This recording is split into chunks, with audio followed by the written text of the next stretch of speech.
여러분, 사람들이 예수 믿으면 복 받는다고 이야기합니다. 여러분도 아마 교회에 처음 발을 내디딜 때 예수 믿으면 복 받는다, 그래서 발을 내디딘 분들도 없지 않아 있으리라고 생각합니다. 저희 어린 시절을 생각해 보면 그랬습니다. 전부 다 예수 믿으면 복 받는다, 그래서 발을 내디뎠죠. 여러분 어떻습니까? 예수 믿으면 복을 받습니까? 네. 어떤 사람은 긍정을 하기도 하지만 어떤 사람은 부정을 하기도 할 것입니다. 어떻게 생각합니까? 내가 살면서 예수 믿어가지고 조금이라도 좋아진 사람들은 예수 믿어서 복 받았다고 생각합니다. 그런데 그렇지 않는 사람들은 복을 못 받았다고 생각합니다. 예수 믿는 것은 복 받는 것과 상관이 없다고 생각하죠. 사실 예수 믿어서 복을 받는 것은 사실입니다. 그건 사실입니다. 그런데 그 복이 뭐냐? 우리가 일반적으로 생각할 때 우리가 생각하는 복은 이 세상에서 재물을 얻고 이 세상에서 성공하고 잘되고 출세하는 것이 복이라고 생각합니다. 우리의 복의 개념이 다른 거죠. 예수 믿으면 이런 부분에 있어서도 복을 얻는 부분도 없지 않아 있습니다. 그러나 전부 다는 아닙니다. 그래서 사실은 예수 믿어서 복 받는다라는 것은 이런 부분에서 복 받는다라는 말을 의미하는 것은 아닙니다. 사실 한국교회가 지금까지 그렇게 이야기해 왔습니다. 제가 봤을 때는 한국교회가 그런 면에서 잘못 가르쳤죠. 한국교회가 성도들에게 하나님의 말씀의 본질을 사실은 왜곡했어요. 저는 이해는 해요. 왜? 1960, 70년대 우리가 너무 가난했으니까. 힘들었으니까. 그래서 목회자들이 사람들에게 예수 믿으면 복 받습니다 라고 그렇게 이야기하면서 불러들이는 것은 이해는 해요. 그러나 그건 기독교의 본질이 아니었어요. 그러나 감사하게도 하나님이 그런 목회자들의 요청과 그렇게 발을 내디는 사람들을 불쌍히 여기셔서 우리들이 은혜를 주었어요. 그래서 사실은 크리스천들이 많이 이러한 외적인 부분에서 복을 받는 것은 사실입니다. 그것은 예수 믿어서 그렇게 복을 받은 것이 아니라 사실은 예수를 믿음으로 말미암아 그들이 변화되면서 받은 복이죠. 예수를 믿음으로 말미암아 어떻게 변화됩니까? 사람이 바뀌잖아요. 인생이 무엇인지를 알고 인생이 무엇을 위해서 살아야 될지를 알고 자기에게 있는 은사와 달란트가 무엇인지를 알고 발견하고 그것을 위해서 집중하고 예수 믿으면 게으르고 나태하지 않죠. 부지런하죠. 그러다 보니까 예수 믿는 사람들이 열심히 일하고 그러다 보니까 사실은 예수 믿음으로 말미암아 세상적으로 생각할 것만큼 재물도 없고 성공도 했어요. 왜? 예수 믿으면서 열심히 기도하고 그러면은 하나님이 기도를 통해서 통찰력도 주시고 아이디어도 주시고 그리고 세상 사람들처럼 물질을 얻었을 때 물질을 허랑방탕하게 쓰지 않고 물질을 지혜롭게 쓰고 잘 관리하고 그러니까 어때요? 그런 나름대로의 부를 쌓아가는 그러한 은혜도 얻었어요. 그러나 사실은 그것은 기독교의 본질은 아닙니다. 예수 믿고 복 받는다라는 것은 뭐냐? 그런 것보다는 우리가 하나님의 자녀가 되어져서 우리의 영혼이 잘 되는 것입니다. 그리고 우리의 영혼이 잘 됨과 동시에 우리가 인생을 바로 살 수 있다는 것, 이것이 성경에서 이야기하는 복이죠.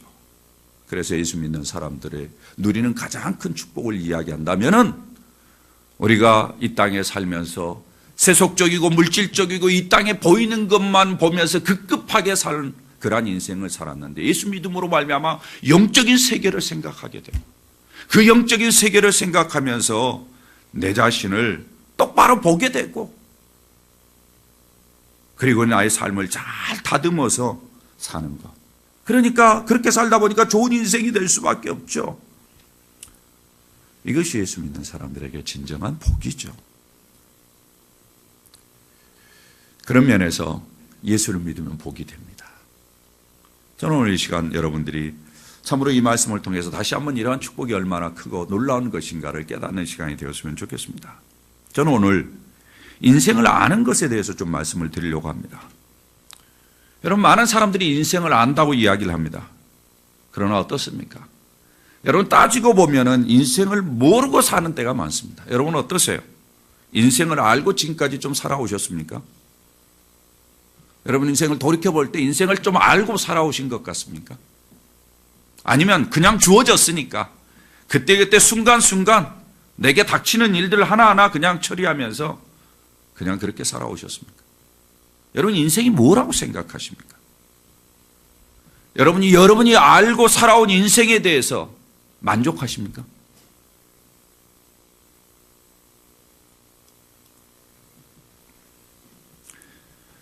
역사적으로 인생에 대해서 고민하면서 생각한 사람들이 참 많이 있습니다.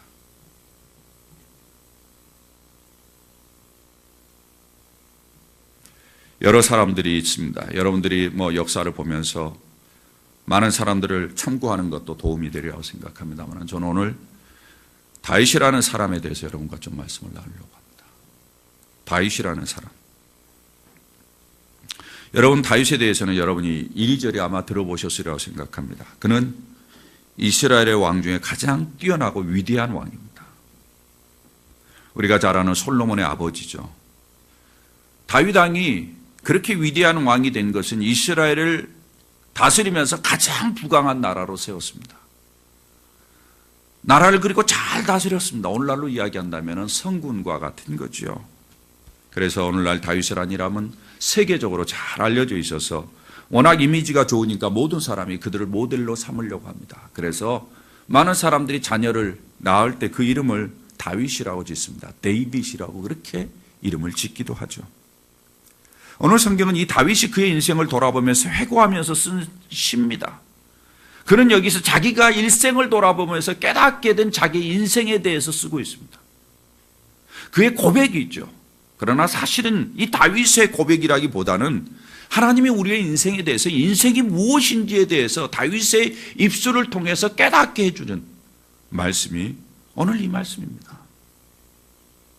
여러분 인생에 대해서 한 번도 생각해 보지 못했다면 다시 한번 생각해 보시고 여러분이 생각했더라도 다시 한번 유념해서 이 말씀을 보면서 인생에 대해서 한번 우리가 느껴보았으면 좋겠습니다. 다윗은 자기가 알고 있는 인생을 세 가지 측면으로 이야기하고 있습니다. 먼저 첫 번째로는 인생이라는 것은 일시적인 것이다 라는 사실을 이야기해 주고 있습니다. 일시적인 것이라는 것.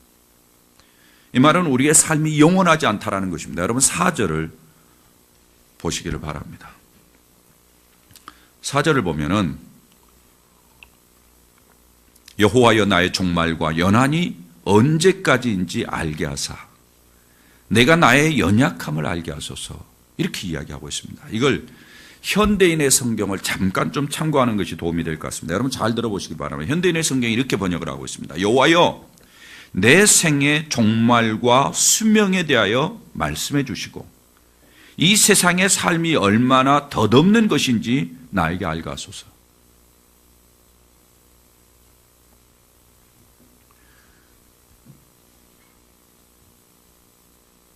이 말은 사실 다윗이 기도를 통해서 이렇게 하나님 앞에 드리고 있는 것이지만은 삶이 제한됐다는 사실을 인식하고 자기 자신이 얼마나 연약한 존재를 깨닫게 해달라는 것입니다. 다른 말로 이야기한다면 인생의 삶이 영원한 것처럼 생각하고 사는 어리석음에 빠지지 않도록 그런 생각에서 빠져나올 수 있도록 좀 도와달라는 그런 이야기죠. 5절에 보면 이것을 좀 더 다른 각도에서 이야기를 하고 있습니다. 여러분 5절의 말씀을 다시 한번 보시길 바랍니다. 5절을 보면은 제가 현대인의 성경으로 읽겠습니다. 주께서 내 날을 손바닥 넓이만큼 되게 하셨으니 나의 일생도 주 앞에는 일순간에 불과하며 인간이 잘난 척하지만 한 번의 입김에 지나지 않습니다. 이렇게 번역을 했어요. 인간이 잘난 척하지만 한 번의 입김에 지나지 않다. 인간의 날이 손바닥 넓이만큼에 불과하다. 일순간에 불과하다. 이렇게 기록을 하고 있습니다. 여러분 삶이 얼마나 짧은지요. 삶이 얼마나 보잘것없는지요. 조금 잘난 것 같고 든든히 선 것 같지만은 그러나 얼마나 부질없는 것인지 여러분 인생을 어느 정도 살아보신 분들은 이제 다 아시리라고 생각합니다. 여러분 어떻게 생각하십니까? 저는 개인적으로 이런 생각을 했던 순간이 있습니다. 제가 우리 성도님들에게 한두 번 제가 이야기를 했습니다마는 저는 중학교 1학년 때 이런 생각을 했습니다. 중학교 1학년 때 저희 아버지가 시무룩하게 들어와서 저에게 우리 형이 세상을 떠난 것에 대해서 이야기를 했습니다. 당시 폐결핵으로 고3을 졸업하지 못하고 24살의 나이에 세상을 떠났습니다.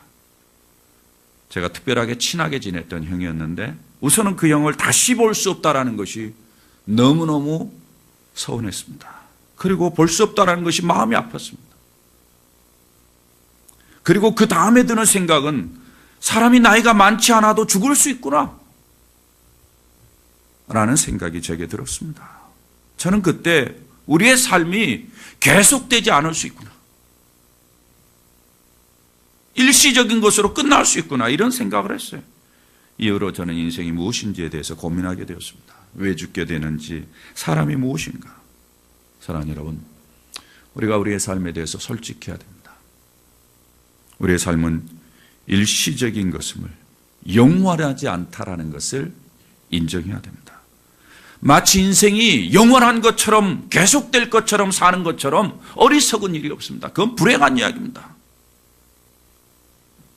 우리가 그렇게 산다라는 것은 참으로 가장 중요한 것을 놓치고 사는 거죠. 오늘 다윗은 바로 인생이 영원하지 않다, 일시적이다는 사실을 우리에게 깨우쳐 주고 있습니다. 두 번째로 다윗이 고백하는 것은 인생이란 잘못하면 헛된 일에 분유하게 허랑방탕할 수 있다는 거예요. 헛된 일에 분유하게 세월 낭비할 수 있다는 것을 이야기를 하고 있습니다. 여러분 6절을 보십시오. 6절에 이렇게 이야기합니다. 진실로 각 사람은 그림자같이 다니고 헛된 일로 소란하며 재물을 쌓으나 누가 거둘는지 알지 못하나이다. 현대인의 성경이 이렇게 이야기를 하고 있습니다. 사람이 부산하게 이리저리 뛰어다니지만은 그림자에 불과하고 그 하는 일도 헛되며 길을 쓰고 재산을 모으지만은 누가 가져갈지 알지 못합니다. 여러분 어떻게 생각합니까? 우리 각자의 삶을 한번 돌아봤으면 좋겠습니다. 여러분 어떻게 인생을 살아오셨습니까? 전문가들은 사람은 무언가에 붙잡혀서 인생을 산다고 이야기합니다. 여러분은 무엇에 붙잡혀서 인생을 지금까지 살아오셨습니까? 여러분의 인생을 끌고 가는 것이 무엇이었습니까? 전문가들이 일반적으로 인생이 끌려다니는 몇 가지 요소가 있다고 이야기합니다. 인생을 끌어가는 것들이 있다고 이야기합니다. 먼저는 먹고 사는 것. 이런 것에 의해서 대부분의 사람들이 끌려다닌다고 이야기합니다. 여러분 어떻게 생각하세요? 동의하세요? 많은 사람이 동의하기 싫어할 것입니다. 내가 먹고 사는 것에 끌려다닐 것만큼 그렇게 천박하지 않아? 그렇게 이야기할지 모르겠습니다만 실제로 따져보면 먹고 사는 것이 인생의 모든 것을 끌어가는 것을 우리는 종종 경험할 때가 있습니다. 자기도 모르게 먹고 사는 것에 시간과 에너지를 거기에 쏟아붓는 거죠.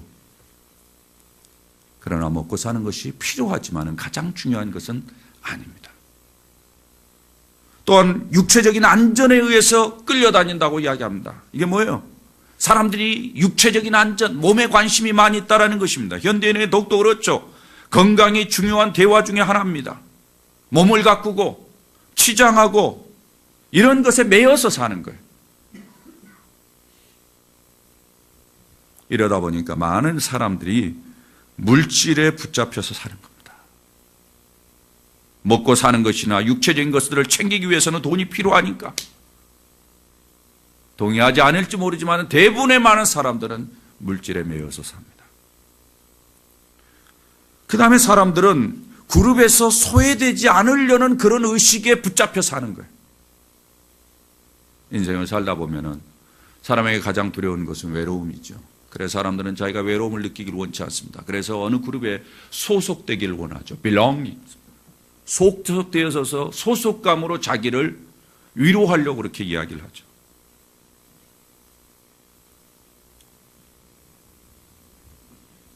그래서 때에 따라서는 자기의 소신도 뒤로 한 채 거기에 어울리기 위해서 급급하면서 살아갑니다.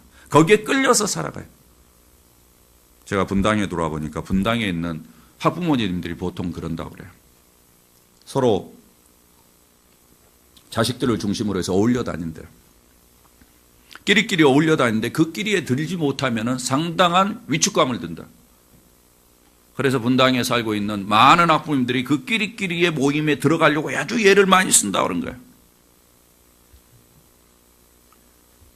그런데 그 엄마들끼리 모여가지고 하는 이야기들이 건강합니까? 그렇지 않죠. 예, 제일 처음에는 자녀들 이야기를 하겠습니다만 나중에 시간이 지나면서는 건강하지 못합니다. 예, 그런데 그 그룹에 끼지 못해가지고 외로워가지고 거기에 끼어가려고 그래요. 그 사람들이 모여가지고 나중에 어때요? 교사들하고 모여서 노래방도 가고 술집도 가고 그런데요, 요즘.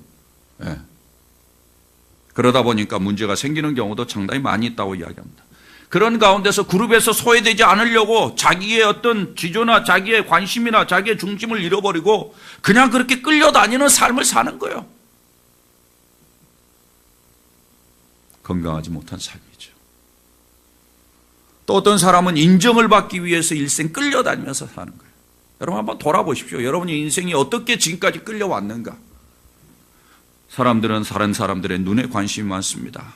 하나님의 눈보다는 사람의 눈에 더 주의하죠. 그래서 사람들이 나를 어떻게 보느냐에 그냥 거기 맞춰서 사니라고 정신없이 살아온 거예요. 나중에 보니까 내가 없는 거예요. 나중에 보니까 내 자신이 도대체 어떻게 살아왔는지 모르는 거예요. 이 모든 배경에는 두려움이 사로잡고 있는 거죠.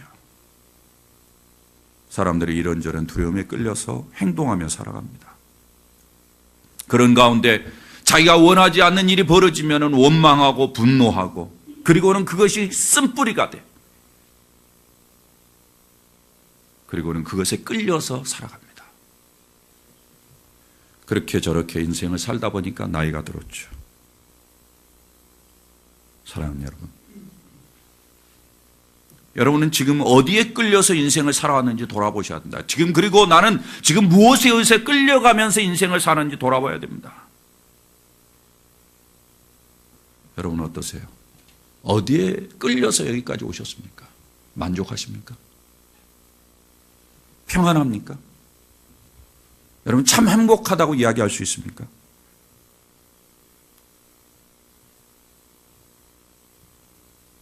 이렇게 끌려다니는 인생, 그것이 건강한 인생이 아닙니다.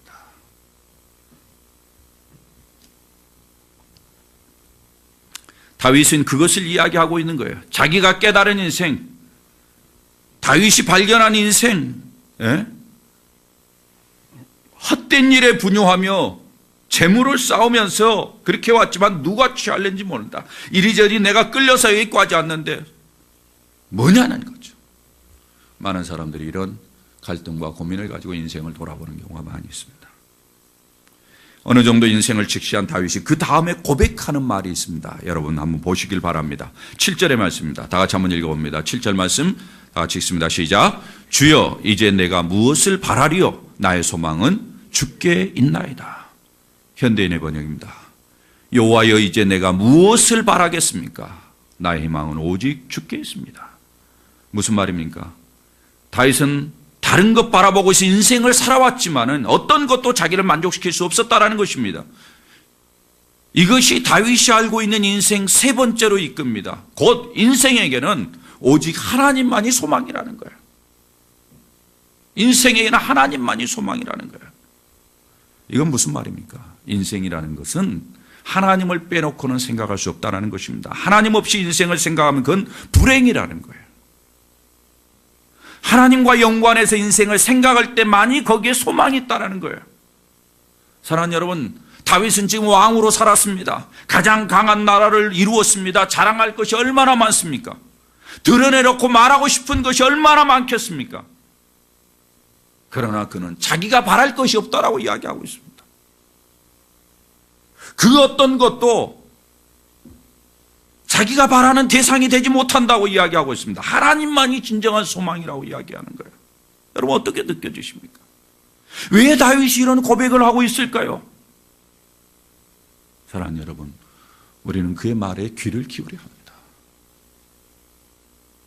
그가 인생을 통해서 배운 것이 하나님 앞에서 사는 인생이야말로 진정 가치가 있고 의미가 있다는 거죠.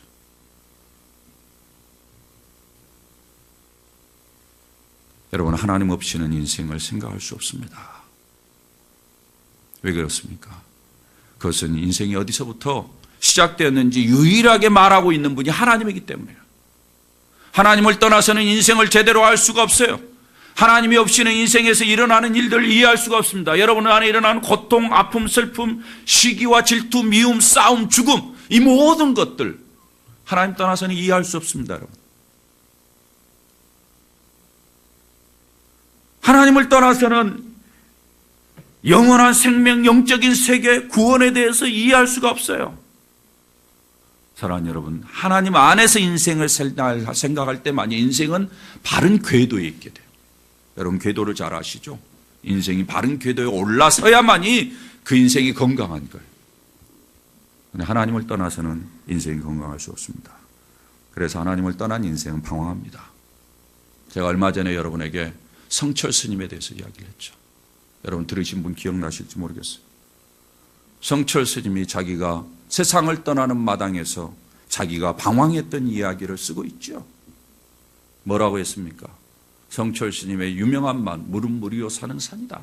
이것은 자기가 지금까지 추구했던 것들을 송두리째 부정하는 것이었습니다. 불교는 윤회요. 근데 물은 여전히 물이요 산은 여전히 산이다. 윤회를 부정한 거예요.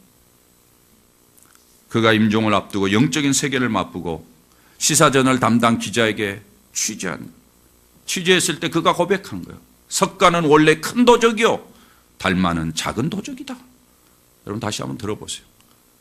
성철 스님이 한 말입니다. 한평생 남녀무리를 진리가 아닌 것을 진리라고 속인 죄가 너무 커 지옥에 떨어진다. 내 죄는 산보다 높고 바다보다 깊은데 어찌 감당하랴. 내가 80년 동안 포교한 것은 헛것이로다. 우리는 구원이 없다. 죄값을 해결할 자가 없기 때문이다. 여러분 놀라운 발견 아닙니까? 한번 보세요. 성철 스님이 발견한 거예요. 예. 80년 동안 포기한 것이 헛것이다. 우리에게는 구원이 없다. 왜? 죄값을 해결할 자가 없기 때문에. 성철 스님이 본질을 알았어요. 인생의 죄값을 해결할 자가 필요하다는 걸 알았어요. 근데 그가 없기 때문에 자기가 믿는 신앙은 헛것이라는 거죠. 딸 피리와 54년을 단절하고 살았는데 죽을 임종시에 찾게 되었다. 피리야, 내가 잘못했다. 내가 내 인생을 잘못 선택했다. 잘 들어보십시오. 그분이 그의 인생에 대해서 잘못 선택했다라고 이야기해요. 그러면서 나는 지옥에 간다라고 고백하고 있어요. 저는 이분이야말로 진정 참 솔직한 분이라고 이야기합니다. 자기의 잘못을 인정했으니까. 우리는 그에게서 하나님을 제대로 발견하지 못하고 방황하는 인생을 봅니다. 그 삶이 무엇인가를 제대로 봐야 돼요. 잘못된 선택, 그것이 얼마나 불행한가를 보셔야 돼요. 구원이 없다. 죄값을 해결할 자가 없다. 따라 잘못했다. 내가 잘못 선택한 거야. 이 이야기를 우리는 들어야 됩니다. 사랑하는 여러분, 우리 모두 다 인생을 잘못 살면 안 됩니다. 바른 선택을 해야 돼요. 인생의 소망을 어디에 두고 살아야 될까? 그것은 바로 하나님이라는 거예요. 그래야 바른 인생을 살 수 있다는 거죠. 우리가 하나님께 소망을 두어야 하는 또 다른 이유는 예수님 때문에 그렇습니다. 하나님은 인생의 문제들에 관심을 두셨어요. 왜냐하면 인생이 죄로 말미암아 그 결과로 인해서 고통하는 것을 하나님이 볼 수 없었기 때문에 그래요. 이것은 마치 아버지가 자기 자식이 실수로 당하는 일이지만은 그가 힘들어하고 아파하는, 고통하는 모습을 볼 때 같이 아파하는 것과 똑같은 거예요. 그렇잖아요. 우리가 자식을 볼 때 지가 실수해서 잘못하는데 그 일로 인해서 지가 지고 있는 짐들을 보면은 아버지의 마음으로 답답한 거죠. 하나님의 마음도 똑같은 거예요. 인간이 죄를 지어가지고 잘못하고 고통당하는 걸 보면은 고소한 것이 아니죠. 마음이 아픈 거죠. 그래서 하나님이 인간에 대해서 관심을 가지고 어떻게 하면 그 죄의 문제를 해결할까? 죄로 말미암아 시기하고 질투하고 분쟁하고 욕망과 욕심에 이끌려서 살고 불안해하고 외로워하고 그러면서 인생을 그렇게 살아가는 사람들을 보면서 어떻게 하면 이 죄를 없앨까? 그래서 죄를 없애기 위해서 죄인이 죄를 없앨 수 없기 때문에 죄인이 아닌 예수 그리스도를 보내기로 작정했잖아요. 그래서 죄를 없애도록 예수 그리스도를 십자가에 못 박았잖아요. 죄값으로. 왜? 죽어야 되니까, 죄값으로는. 그래서 예수님이 십자가에 달려 죽은 것이죠. 성철 스님이 말한 것처럼 우리는 죄를 없이 하지 못했다. 다른 데서는 죄를 없이 할 수가 없어요. 오직 예수 그리스도만이 죄를 없이 하는 거죠. 하나님이 그렇게 하신 거예요. 하나님께서 오래전부터 그걸 준비하셔가지고 결국은 아무 잘못도 없는 예수 그리스도를 십자가에 못 박고 그로 하여금 수많은 형벌을 받게 만드시고 결국은 우리를 살려내는 거죠. 죄에서 자유하게 만드는 거예요. 그래서 예수님을 부활시켰는데 이 부활은 뭘 의미하느냐? 더 이상 인생은 이제 죄에 매여 있지 않다는. 왜? 죄의 궁극적인 결과는 사망인데 이제는 사망이 없어졌어요. 그래서 잠자는 자들의 첫 열매가 되었다는 이야기는 앞으로 이제는 사망이 계속해서 지배하지 못하고 사망에서 자유한 일들이 일어날 거라는 것을 예수님이 보여줬다는 거죠.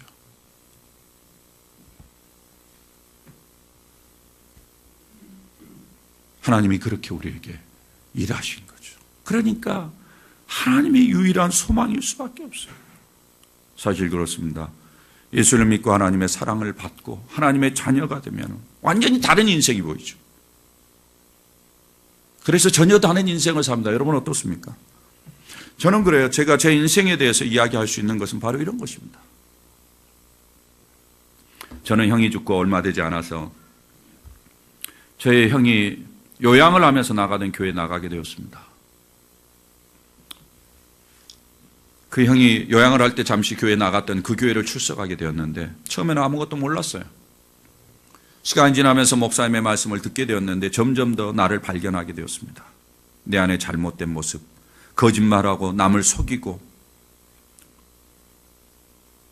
집에 있는 동전들을 어머니 포켓에서 훔치고 그런 것들을 깨닫게 되었어요. 죄책감이 내게 들었습니다. 그러나 삶에 대해서 인생에 대해서 잘 몰랐어요. 그러나 어느 날 중학교 3학년 고등학교로 돌아가던 그 겨울에 저는 인생에 대한 해답을 갖게 되었습니다. 하나님이 나를 지으신 것을 알게 되었습니다. 그리고 인생은 본래 영원히 존재하지 않도록 하셨다는 것도 알았습니다. 인간이 죄를 범함으로 말미암아 죽음이 이 땅에 들어온 것도 깨닫게 되었습니다. 죄로 말미암아 내 마음에 생기는 여러 가지 문제들을 깨닫게 되었어요. 그걸로 인해서 인생은 비참하게 살 수밖에 없고 결국은 죽을 수밖에 없다는 것도 깨닫게 되었어요. 그래서 저는 개인적으로 그때 하나님 안에서 나의 삶을 알게 되었어요. 그리고는 하나님 앞에 내 자신을 내어놓고 하나님 잘못했습니다. 도와주십시오. 내가 다른 인생을 살겠습니다. 하고는 예수 그리스도를 마음에 영접하는 순간부터 저는 제 삶의 변화가 생기기 시작했습니다. 그때 저는 저의 인생의 의미를 알게 되었어요. 내가 왜 이 땅에 왔는지, 제 인생의 목적을 선명하게 알게 되었어요. 그리고 제가 어떤 기준을 가지고 살아야 될지를 알게 되었어요. 그리고 내가 인생을 살면서 어떤 관점을 가지고 인생을 살아야 되는지를 깨닫게 되었어요. 저의 마음을 다스리게 되었어요. 저의 마음이 이쪽 저쪽에 의해서 흔들리지 않았어요. 모든 사물을 하나님 중심으로 보게 되었어요. 그 뒤로도 몇 번 넘어지기도 했지만 그러나 다시 돌아왔어요. 넘어졌지만 다시 돌아와요.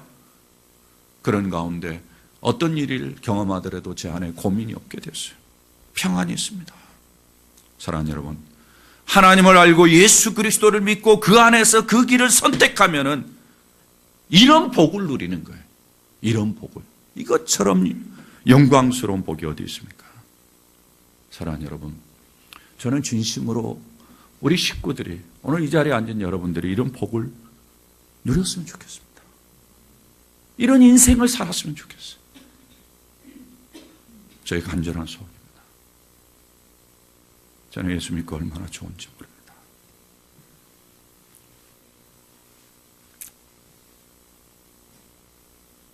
여기 인생의 본질이 있습니다. 이게 기독교의 본질입니다. 하나님이 우리의 소망이 되심을 인정하십시오. 하나님 우리를 사랑하십니다. 우리를 십자가에, 예수 그리스도를 십자가에 내어줄 만큼 사랑하십니다. 예수님을 통해서 구원의 길을 마련하셨어요. 예수를 믿음으로 하나님의 자녀가 되게 하셨어요. 그 예수 그리스도를 마음속에 영접하십시오. 그가 십자가에 죽으시고 다시 살아나심으로 말미암아 우리의 모든 죄악을 용서하시고 우리로 하여금 바른 길로 살도록 하셨어요. 그걸 그대로 믿으시고 마음의 문을 영접하고 마음의 문을 활짝 열고 그냥 받아들이십시오. 그러면 여러분의 삶이 달라질 것입니다. 사랑하는 여러분, 인생은 선택입니다. 내가 지금 무엇을 선택하느냐에 따라서 인생이 달라지죠. 성철 스님은 내가 인생을 잘못 선택했다라고 고백했습니다. 여러분의 인생의 어느 시점에서 여러분의 인생을 돌이켜보면서 어떻게 말씀하시겠습니까? 나는 인생을 잘못 선택했다라는 불행한 고백이 없었으면 좋겠습니다. 나는 인생을 너무너무 잘 선택했다. 사랑하는 여러분, 삶은 일시적입니다. 영원하지 않습니다. 영원한 것처럼 사는 어리석음이 여러분의 없기를 바랍니다. 여러분도 모르는 사이에 여러분이 끌려다니면서 인생을 살았던 것들 다 허망한 것들입니다. 다 쓸데없는 것들입니다. 다 없어지는 것, 다 여러분을 속이는 것들이에요. 그런 것들에 매여서 여러분의 인생 허송세월하고 낭비하지 마십시오. 하나님께 소망을 두십시오. 그리고 하나님 안에서 여러분의 인생을 보시고 하나님 안에서 여러분의 인생을 생각하시고 하나님 안에서 여러분의 인생을 살아가십시오. 그 기준 속에서 살아가십시오. 그러면 하나님이 성경에서 이야기하는 수많은 축복들을 우리 모두에게 주시라고 저는 믿습니다. 이러한 은혜가 여러분 모두에게 있기를 주의 이름으로 축원합니다. 우리 함께 머리 숙이겠습니다.